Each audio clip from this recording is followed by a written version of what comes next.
You might have been wondering lately if the banking crisis that we've seen plastered across all the headlines is impacting you, your family, your investments, or financial plan. And if you don't already know, we just recently had two of the largest bank failures in United States history.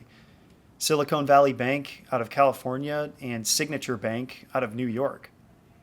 And it's causing a ton of fear and uncertainty across the US and internationally. It might even feel like insult to injury amidst all the turmoil that we've been experiencing over the last 3 to 4 years. I'm going to unpack that today and what it may or may not mean for your financial plan. I'm Tim Kuntz, co founder and financial planner at Vantage Point Financial, and my mission is to provide you with clarity and confidence around this banking issue, what it means for your financial plan, and to give you some tools and ideas on how to navigate this continued economic uncertainty and volatility. So, what happened with Silicon Valley Bank, or SVB for short, and how exactly did we get here? SVB was a California based bank who had been in existence since the early 1980s.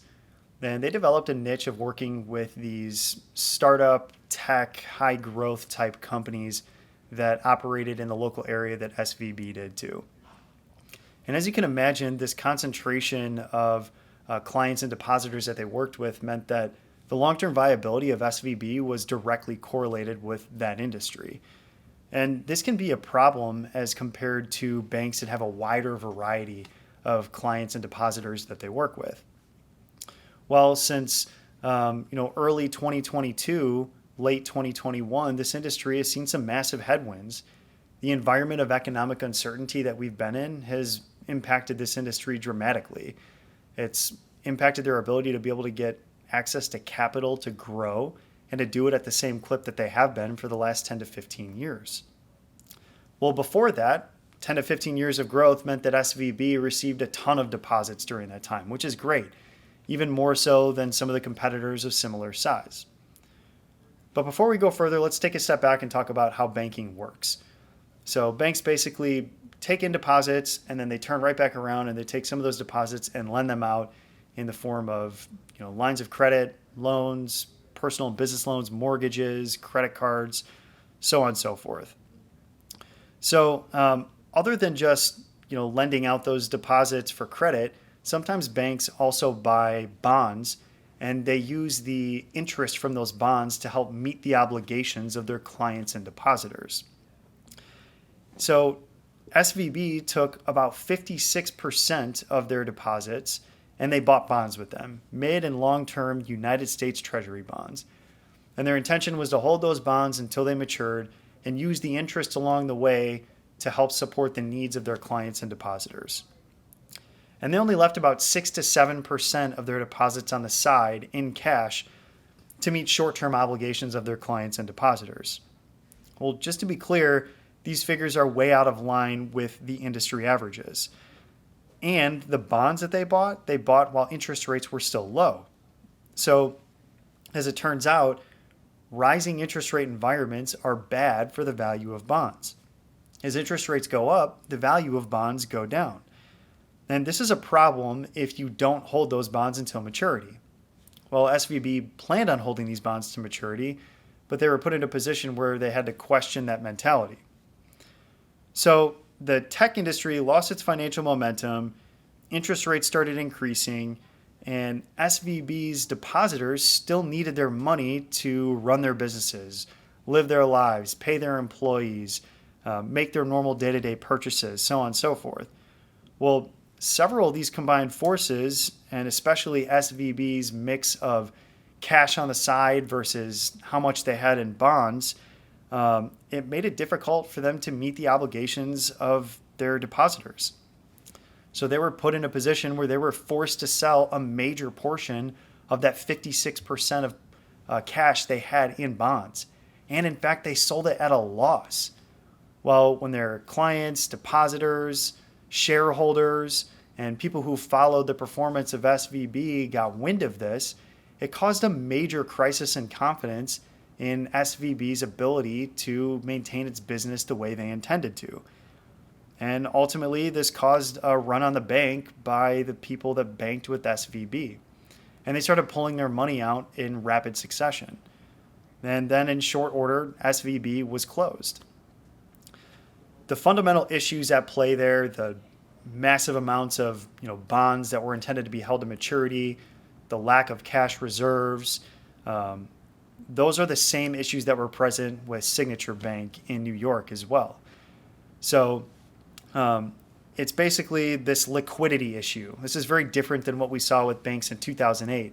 2008 was more of an asset quality issue, and this was a much more of a liquidity issue of banks being able to sustain their business model and meet the obligations of the businesses and individuals that depended on them. So where do we go from here, and what might this mean for you? Well, I'm personally not sure if this banking crisis is entirely over. Technically, where we go from here really depends on the public's confidence in our banking systems, the individual banks, and how the overall industry might react to this news.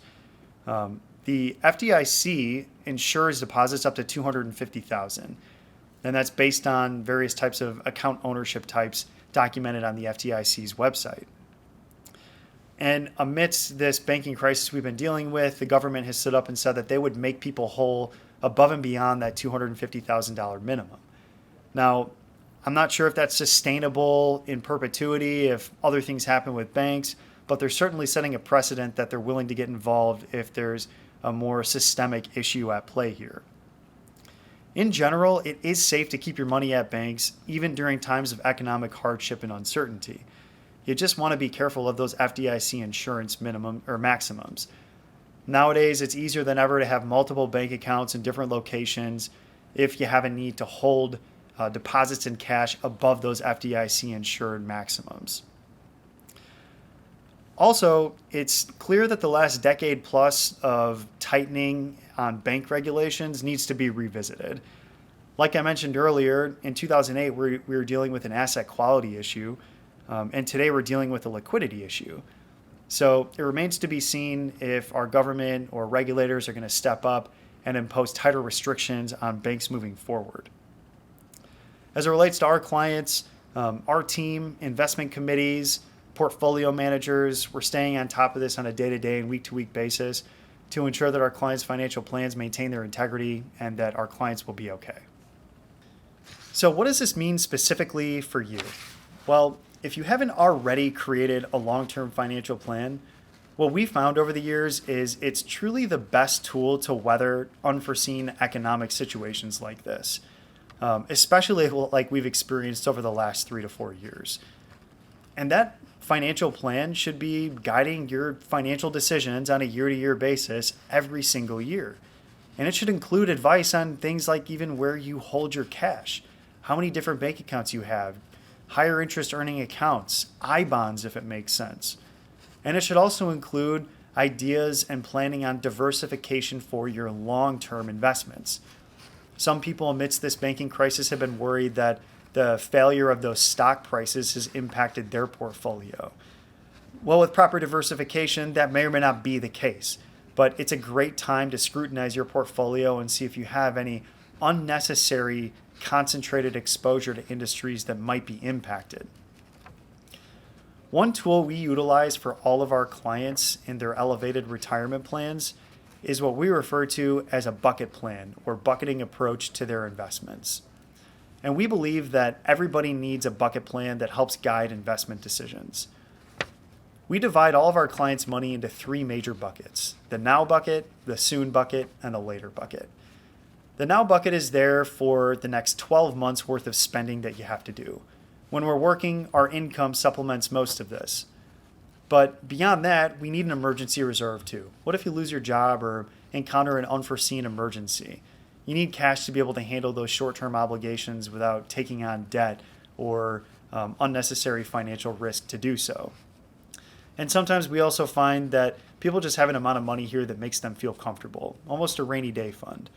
It's also important to be able to meet those planned expenses year to year above and beyond your normal living, like vacations, new cars, maybe a down payment on a home, things of that nature. Once you have the now bucket accounted for, then we work on looking at the soon bucket.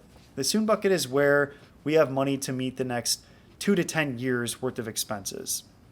Oh, and by the way, that now bucket is really relegated just towards safe and liquid investments like bank accounts, CDs, money market, high interest savings account, so on and so forth. So back to the soon bucket. Over the next 2 to 10 years, we need to have an amount of money here that can sustain your expenses. While you're working, again, your income will continue to help meet those obligations. But we need to plan for expenses above and beyond that as well. Say if you're putting a kid through college or phasing into retirement, you need to have enough money there to be able to sustain those expenses long term. And you need to have a hedge here for taxes and inflation. We mentioned how inflation is impacting the economies earlier in our discussion today. Being able to hedge against those things is really important. Like it or not, the costs of goods and services are always increasing. Our investments and assets in the soon bucket should be a lot more conservative than major growth type asset classes. Our goal here is capital preservation, making sure that when we need to spend those funds, we can count on that money being there. If possible, we would like to absolve ourselves of any capability of losses in the soon bucket. Now, it's not always possible because we still want growth here.